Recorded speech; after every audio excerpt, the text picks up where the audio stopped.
My name is John Turk, and I'm one of the directors here at Fiduciary Pension Partners. And I'm joined by my friend Brad Pinot, who is with Fidelity. And Brad will be sharing his as well as Fidelity's thoughts on market volatility as we enter the second quarter of 2025. For those in the audience, you are on mute, and we will be taking Q&A at the end. You can either wait to we'll take you off of mute at the end, or you can put your questions in the chat feature. I'd like to begin by thanking everybody for taking time out of their day. I know it's late, particularly here on the East Coast, so we appreciate your time in making this a priority. Market volatility, right? Last 8 weeks, seen the market go down. We've seen it whiplash back up, and I know for us at Fiduciary Pension Partners, we are getting a lot of questions from participants about the market volatility, and that's one of the services that we offer. We are a full service retirement investment advisory shop located in central New Jersey, and this is just a quick commercial for Fiduciary Pension Partners.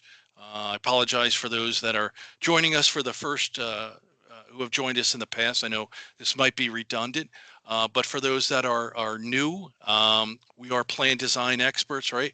We work within the 401k, the 403b, cash balance, defined benefit space. And when we say plan design, what that means is really optimizing the benefit, the structure of the retirement plan, harmonizing it within your entire benefits offering to employees, and making sure key stakeholders can optimize those benefits. One of the other elements of our service package includes investment analysis. That's establishing those fund menus, monitoring them appropriately, and making sure that those fund managers are doing what they're saying they're going to do. That also dovetails into the vendor management, right? When we're talking about a retirement plan, there's a lot of moving parts. You might have attorneys, third-party administrators, record keepers, and a key component of our service is serving as your advocate in that vendor management. Two other elements, the plan governance and the fiduciary briefcase. And really what that means is within those committee meetings, those discussions and those decisions, we want to be memorializing those conversations, make sure we've got a consistent record there.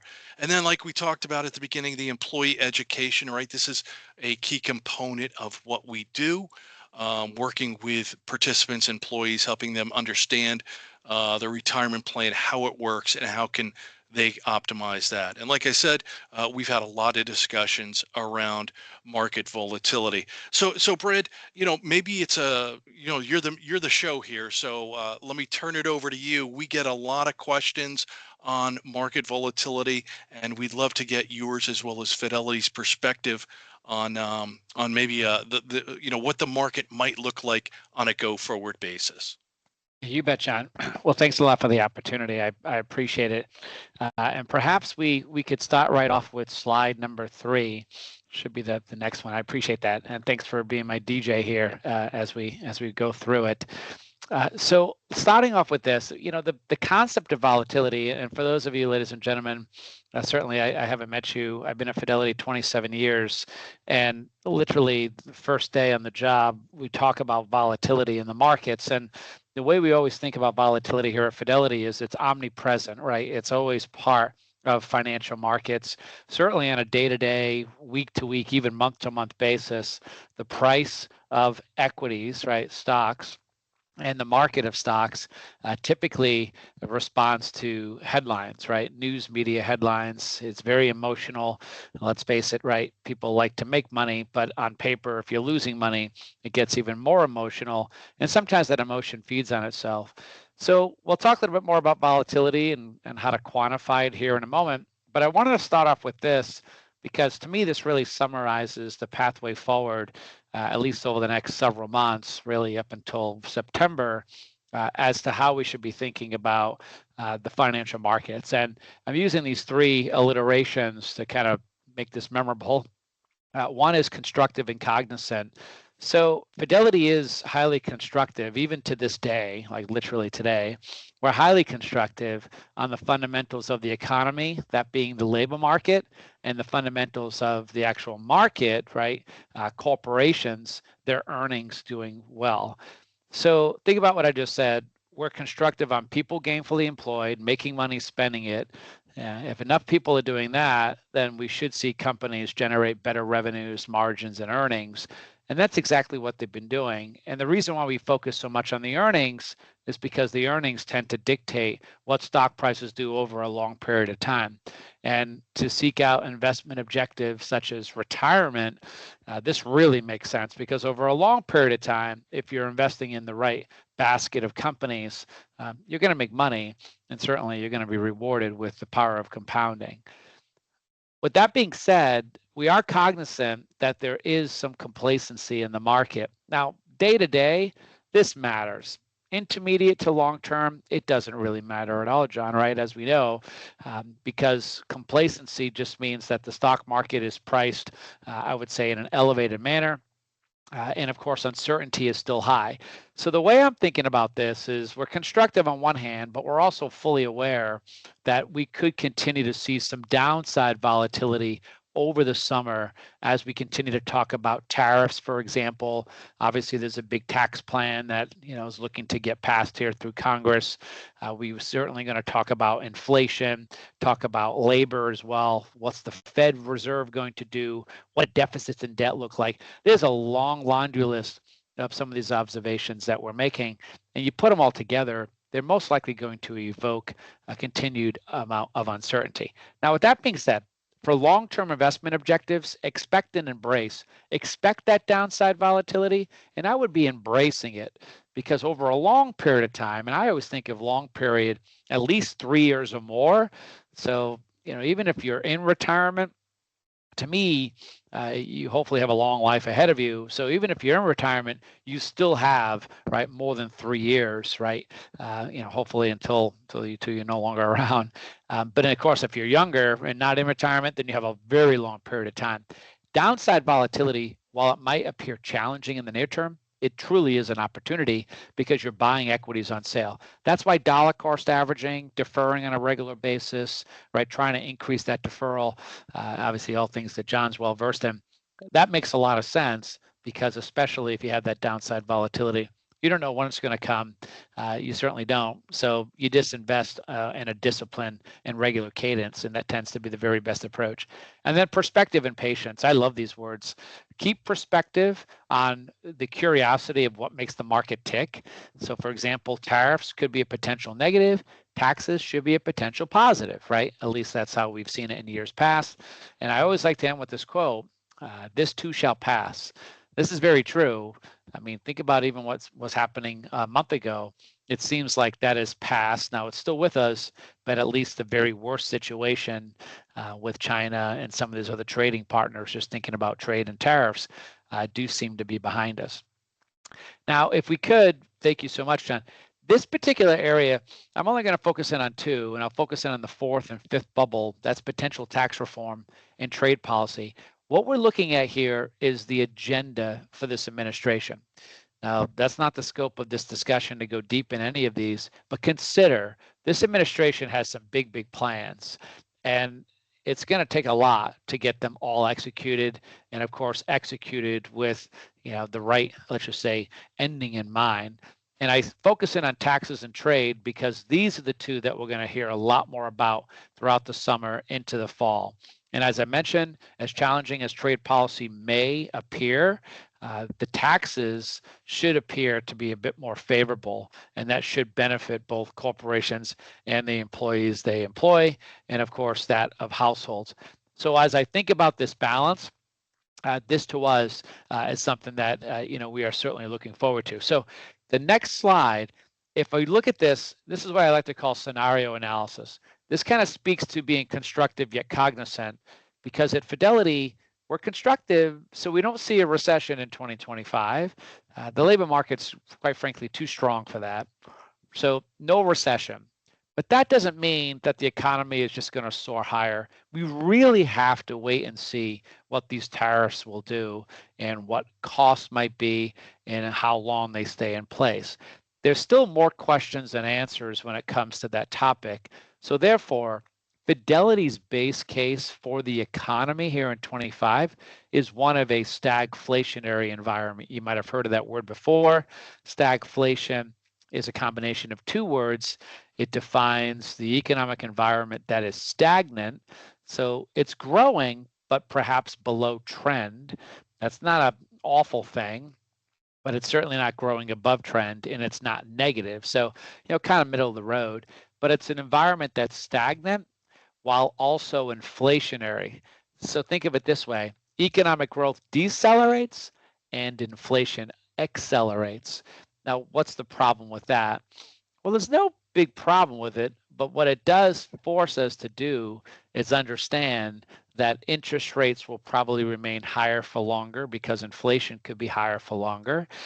Interest rates might not actually get cut because the economy, while decelerating, is not contracting. So therefore, labor could remain elevated. So it does make it a little bit complicated in terms of the pathway forward. I'm not going to speak too much about investments, but in this scenario, we like high quality investments. We like dividend paying equities. We like fixed income, right, to provide some defense. If you look at the scenario on the left, though, the green one, I don't want to just sugarcoat this. The green scenario, I believe, as a strategist, this is the scenario we could see a lot more of in 2026. So this is where we should have more answers than questions on tariffs. And that's important because the constituents that matter most when we talk about tariffs are the corporations that are importing goods and selling them to all of us. Those corporations have to figure out to what extent, well, number one, what costs they're going to have to pay in terms of importing their goods. So like duties, import duties, we call them. And then the question is, how much of that do they eat, right? Which of course could impact their margin because it would be a cost of doing business. Or how much do they pass on to all of us, right, as consumers? They already have those plans in place, but they haven't executed them because they don't know what the rules of the game are, especially when it comes to China and the bilateral agreement between the United States and China. So that's still up for grabs, but 2026, that should be behind us. We should also have the tax plan in place. That should be benefiting the economy and economic activity. So 2026 could be a much better outlook, maybe not as volatile. So maybe we see more of that green scenario. Now let's talk about volatility, because volatility on the next slide, really, I'm just going to share with you the no pain, no gain illustration. And certainly, John, you asked this question at the outset, about downside volatility. So these are empirical numbers. I love empirical numbers because they're factual, but they're also backward looking. So there's no guarantee that this continues going forward. That's just my disclosure. But on the left-hand side, what this is showcasing is the downside volatility, both in terms of frequency and the magnitude of what the S&P 500 has done since 1950. And you can read this, right? The S&P has given us 3 corrections of 5% a year. So in any given calendar year, you get 5% pullbacks 3 different times, right? 5% is not, tremendous. And of course, if you're a long-term investor, you probably don't care. But the optics could be ugly if you're getting a 10% pullback or a 15% pullback, or dare I say a 20%. We were down 20% from February 19th up until April, I guess April the 8th. And a lot of people were concerned about that, and rightfully so, right? Was that 20 going to turn into a 30? And no one knew.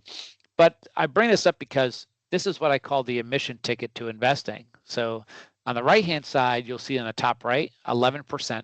That's the annualized historical return for the S&P for 75 years. Now that number may not be exactly 11% for the next 75, but at least you can kind of get this whole idea of risk versus return. Here's the number I'll leave you with, though. It's the number on the bottom right, and that's the 75% number. That 75% indicates the percentage of positive years in the S&P over that same 75-year period. So think about this, right? Why is that important? Well, it's important because corporations tend to maximize their profits, at least they try to. And as long as that's their singular objective, right, or at least their most important objective, profit maximization, stock prices tend to be emblematic, right? They reflect that objective. So if you're investing for the long term, 75% of the time, at least historically, the market has given you positive years, which is great. And John, we can go to the next slide. And I know you've seen this slide before, and I don't know if you had any questions on this, but I certainly can address, some of the economic opportunities here globally. Oh, I'm sorry. It's actually the next one. Yeah, I apologize. Yeah, and thanks, Brett, and great insight. And I love that that batting average analogy. But it seemed like in the beginning of the year, there were a lot of folks talking about Europe is cheap relative to the U.S. I think the UK just reported a strong quarter for their overall growth, and it sounds like Germany has their economic engine kind of humming a little bit. So as we kind of look beyond the U.S., talk to us about opportunities that are overseas. Yes. Yeah, no doubt about it. So if we talk about those multiples, that valuation coming into 25, you're correct. The S&P 500 was at a forward multiple, right? So looking at the stock price of the S&P or the S&P's index level divided by what the earnings might have been for this year. And if you take that and compare it to historics, we were at about a 22 forward multiple. That was an elevated number, right? We've only seen that a few times in history over 100 years. So just something to be cognizant of, right? Coming into the year, Europe was at 14 times forward, and Japan was at 14 times, and China, for what it's worth, was 11 times. So multiples were much cheaper. Now, that's not a reason in and of itself just to buy international, because they're cheap for a reason, i.e. their economies tend to be slower growing and much more anemic, right, or tepid in terms of their growth engine relative to the United States. That's first. Secondly, the earnings profile of a number of the companies that are based overseas don't grow as quickly as the US. The technology sector is about a third of the overall S&P 500, whereas it's literally anywhere from 7 to 10% of the indices overseas, so not nearly as prevalent overseas. I only bring that up because technology companies tend to have better fundamentals, and they usually demand, or I would say warrant, a higher multiple. So lots of different nuances. But with all that aside, you bring up some good points. What we're seeing in Germany, what we're seeing in Japan even, we are seeing some growth in a significant way, growth that we haven't seen for a very long period of time. And there's reasons for that. But I would tell you the simplest reason is this idea that the United States, after being so exceptional, really for 8 decades, but certainly post-global financial crisis, remember that was 2008, coming out of that global financial crisis, Europe actually went into another crisis of their own. They went to a double dip recession, and they had a sovereign debt crisis, a pretty significant one. And the U.S. was just humming along. You could say the same thing post-COVID. Now there was no sovereign debt crisis post-2020, but the U.S. came out of that situation in much better shape than any other economy. So I just bring this up because that has allowed the U.S. equities to outperform.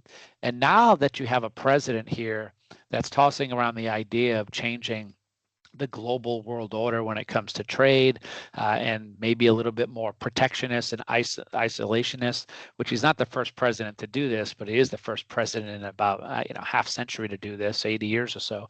So that begs the question, should we add more to international? And yes, we are advocating to add more to international on the margin, because there's a whole swath of companies that make their headquarters outside the US, and they're actually very good global franchises. Not all of them. So we're not buying just a cap weighted passive strategy. We think that's still short-sighted.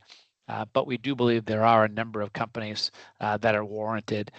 So that's how we're thinking of it. And I like this illustration because it kind of showcases the different facets as to where we are in the economic cycle.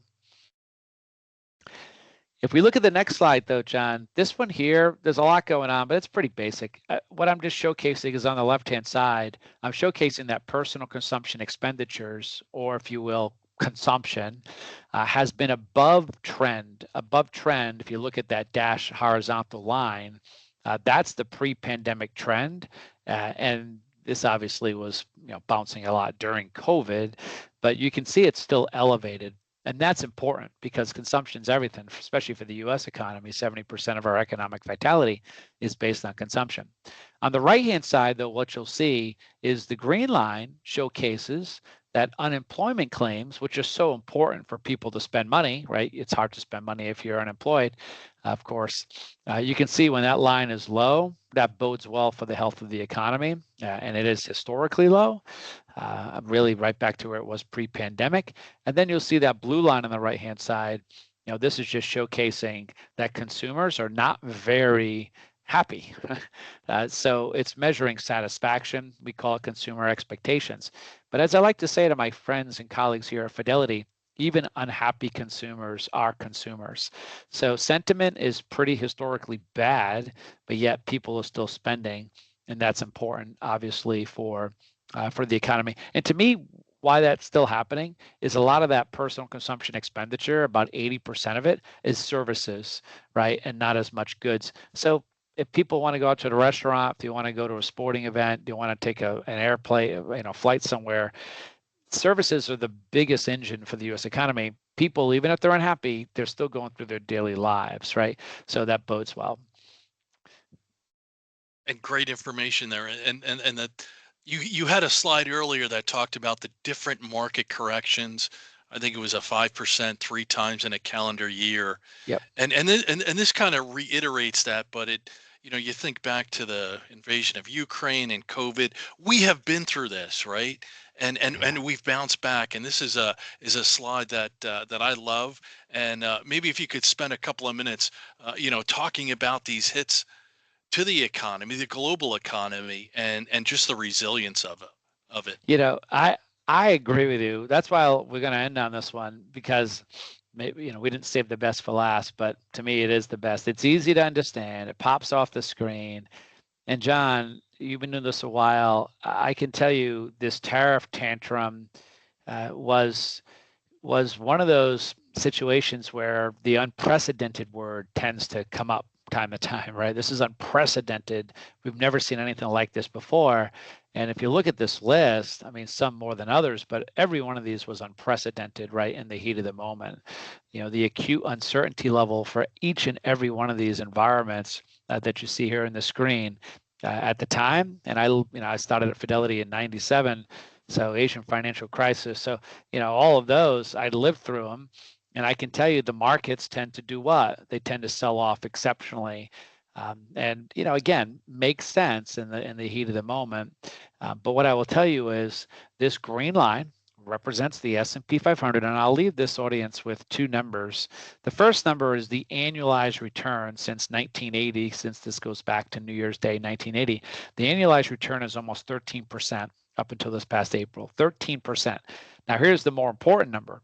If you take that number over a 45-year period, in fact, I'll even do it just to show you you can actually do this, 1.13, and then if you actually compound that over 45 years, that's a 244 CAGR. What that basically means is, you grow your money by 244 times over that 45-year period. Now, you might be saying, wow, and all of these events happened over that period of time. And that's exactly right, right? So the moral of the story, and you're probably already picking up what I'm throwing down here, is that the markets are resilient. The whole phrase of "this too shall pass," it totally jumps off the screen when you look at all of this. Eventually, we will put tariff tantrum up on the top right. And eventually, my guess is this green line will continue to migrate higher and up and to the right. So I'll leave you with that. Fidelity is constructive. We're cognizant that there's always challenges. There's always a reason for the markets to pull back here. But ultimately, we are still constructive and staying the course, right time in the market, not timing the market, tends to be the very best approach. And thank you for sharing that, Brett. I'm going to pull us off screen